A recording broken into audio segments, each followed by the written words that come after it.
നിങ്ങൾക്ക് സുപരിചിതമായിരുന്നു.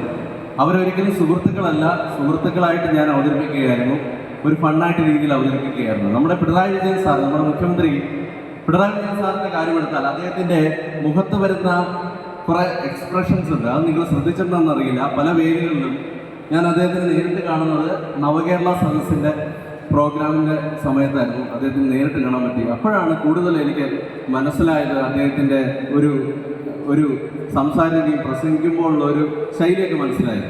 ഇപ്പോൾ ഒരു വേദിയിലേക്ക് കടന്നു വന്നാൽ തന്നെ അദ്ദേഹത്തിൻ്റെ മുഖത്തിന് വലിയ ചിരി കാര്യങ്ങളൊന്നും തന്നെ ഇല്ല. നമുക്ക് പിണറായി വിജയൻ സാറിനെ ഈ വേദിയിലേക്ക് ക്ഷണിക്കാം. മുഖ്യമന്ത്രി ആയതുകൊണ്ട് വരുമ്പോൾ കൈയടിക്കണം കേട്ടോ.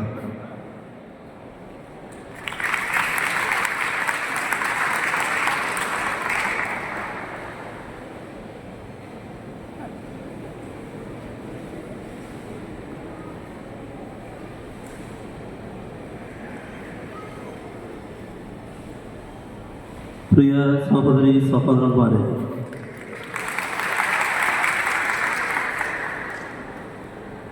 ഇത് ബ്ലഡ് ഡോണർ ഡേ ആണ്. ഇതിന് ചിരിക്കുന്നത് എന്തിനാണ്? എനിക്ക് നിങ്ങളോട് പറയും, ഈ മൈക്കൊക്കെ ടെസ്റ്റ് ചെയ്തിട്ടാണോ എനിക്ക് ഈ മൈക്ക് തന്നത്? അല്ലാതെ എപ്പോൾ അടിക്കുന്നുണ്ട്? എനിക്ക് പറയാനുള്ളത്, ഇവിടെ വന്നപ്പോഴാണ് എൻ്റെ ആ പഴയ കാലം ഞാൻ ഓർമ്മ വരുന്നത്.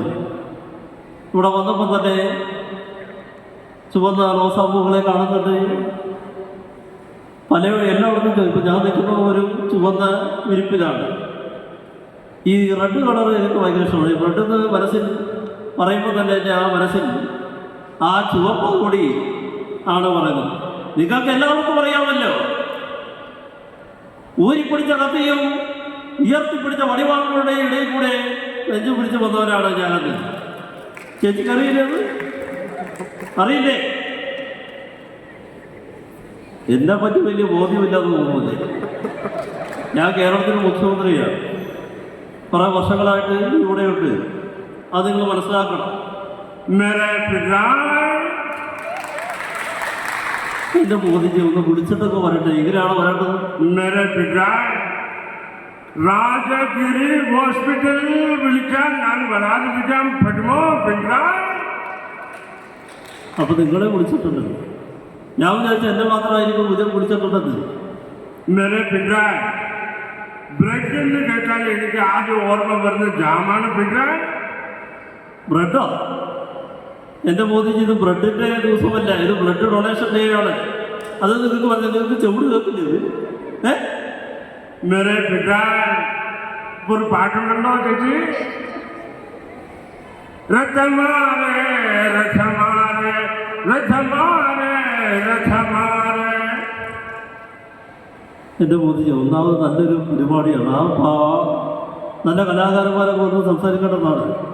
അവിടെ നിന്ന് ഇങ്ങനെയുള്ള പാട്ടുകളാണ് പാടുന്നത് അല്ലേ? ഇവിടെ മറ്റൊരാൾ വന്നിട്ടുണ്ടല്ലോ. അതാരാണ്? നിങ്ങൾക്ക് എല്ലാവർക്കും പ്രിയങ്കരനായി. ഞങ്ങളൊക്കെ ഈ സോഷ്യൽ മീഡിയ ഒക്കെ ഉപയോഗിക്കുന്നവർക്ക് നന്നായിട്ട് അറിയാതെ.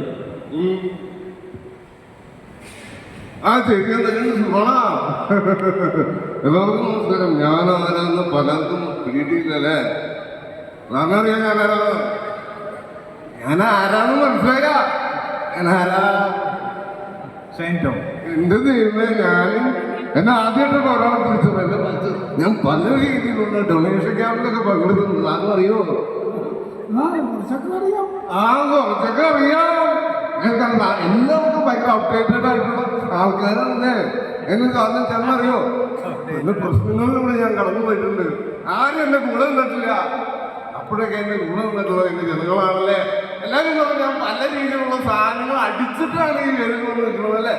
ചെണ്ണ ഞാൻ അടിച്ചിട്ടുണ്ടോ? ചെണ്ണ കണ്ടതെന്നറിയാം. ചേട്ടൻ പച്ചയാണ് അല്ലേ? എന്നാലും ഭയങ്കര സന്തോഷം. ഇങ്ങനെ ഒരു ബ്ലഡ് ഡൊണേഷൻ ക്യാമ്പിൽ വന്ന് ബ്ലഡ് ഡൊണേറ്റ് ചെയ്യുന്നത് ഭയങ്കര കാര്യമാണ്. അപ്പൊ എന്തായാലും നമുക്ക് വേറൊരാളെ വിളിക്കാം. ചേട്ടാ, രസമാണ്. ഇതിനൊക്കെ ഭയങ്കര രസമുണ്ടല്ലോ. മീശൊക്കെ നല്ല രസമുണ്ടല്ലോ. ചേട്ടൻ പോലീസിലാണ് അല്ല അല്ലല്ലേ? നല്ല നല്ല പോലീസിന്റെ ലുക്കൊക്കെ ഉണ്ട്, എന്നാൽ നല്ല രസമൊക്കെ കാണാനായിട്ട്. എല്ലാവർക്കും പിള്ളേർ നമസ്കാരം. ഞാൻ വിനായകനാണ്. പല രീതിയിലുള്ള വേദികളിലും പല രീതിയിലുള്ള സ്റ്റേജുകളിലൊക്കെ ഞാൻ പങ്കെടുത്തിട്ടുണ്ട്. പക്ഷെ ഇങ്ങനെയുള്ളൊരു വേദി നമുക്ക് തരാമെന്ന് പറയുന്നത് വളരെ നല്ലൊരു കാര്യമല്ലേ? വളരെ നല്ല സത്യമുള്ളത് ഞാൻ പറഞ്ഞപ്പോൾ സാറിന് പേടിച്ചു. സത്യം പറഞ്ഞാൽ അങ്ങനെ സംസാരിക്കാറില്ല. എന്തായാലും ഇങ്ങനത്തെ ഈ വേദിയിലൊരു പാട്ട് പാടാൻ വേണ്ടി നമ്മുടെ സോഷ്യൽ മീഡിയ താരം ഒരാളെ വിളിക്കുകയാണ്. ഹായ് ഫ്രണ്ട്സ്, നമസ്കാരം. ബാലസരി കഴിഞ്ഞ സംസ്ഥാന ഗ്രാമത്തിൽ രാജഗിരി ഹോസ്പിറ്റലിലെ ഡോക്ടേഴ്സ് 2000 ഡോക്ടേഴ്സ് എന്നോട് പറഞ്ഞിരുന്നു, പെരിയോനെ എവിടെയാണ് എന്ന പാട്ട് പാടണമെന്ന. വലിയ പാടുള്ള പാട്ടാണ്, തെറ്റിൻ്റെ ക്ഷമിക്കുക.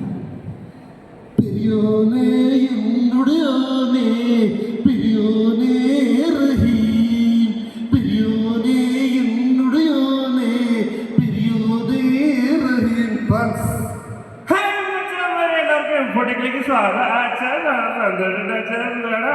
നമ്മൾ പല രീതിയിലുള്ള എക്സ്പെരിമെന്റ് ഒക്കെ ചെയ്തിട്ടുണ്ട്. പക്ഷെ രാജഗിരി ഹോസ്പിറ്റലിൽ ഒരു എക്സ്പെരിമെന്റ് ചെയ്യാൻ പോകുന്ന അച്ഛന്മാരെ എന്താണെന്ന് വെച്ചാൽ നമ്മുടെ അച്ഛൻ്റെ ലോഹ കണ്ടാറ്. നമുക്ക് അച്ഛൻ നല്ല വെളുത്ത ലോഹയാണ് അച്ഛൻ ഇട്ടേക്കുന്നത്. അച്ഛനെ കാണാൻ എന്തൊരു സുന്ദരമാണ് അച്ഛന്മാരെ.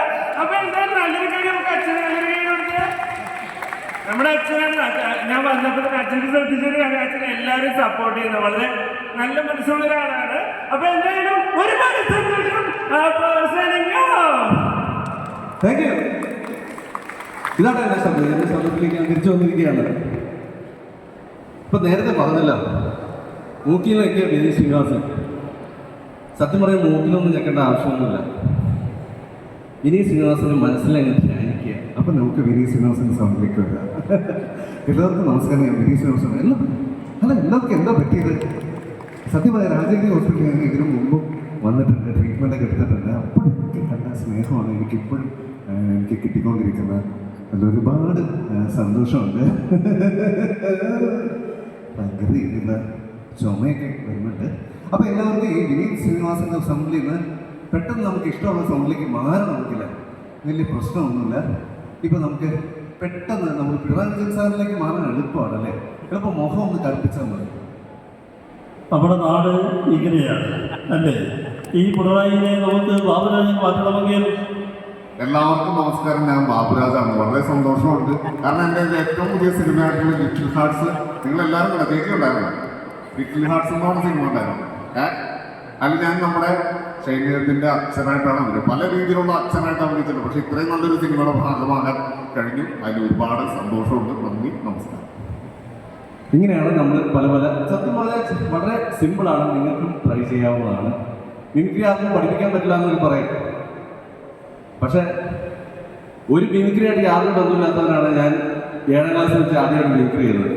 അത് വിനീതേട്ടൻ്റെ ശബ്ദമായിരുന്നു. അത് സാറ് പറഞ്ഞ പോലെ ഇങ്ങനെ മൂക്കിൽ നിൽക്കിയപ്പോൾ വിനീത് ശ്രീനിവാസൻ കടന്നു വന്നതാണ്. അപ്പോൾ ഒരുപാട് സന്തോഷം. എല്ലാവർക്കും എൻ്റെ മിമിക്രി ഇഷ്ടപ്പെട്ടോ? അവിടെ എല്ലാവരും നല്ല കഴിഞ്ഞു. Thank you so much. ഒരുപാട് സന്തോഷമുണ്ട്. ഇങ്ങനത്തെ ഒരു വേദി എനിക്ക് തന്നു. സത്യം പറഞ്ഞാൽ ഒരു വലിയൊരു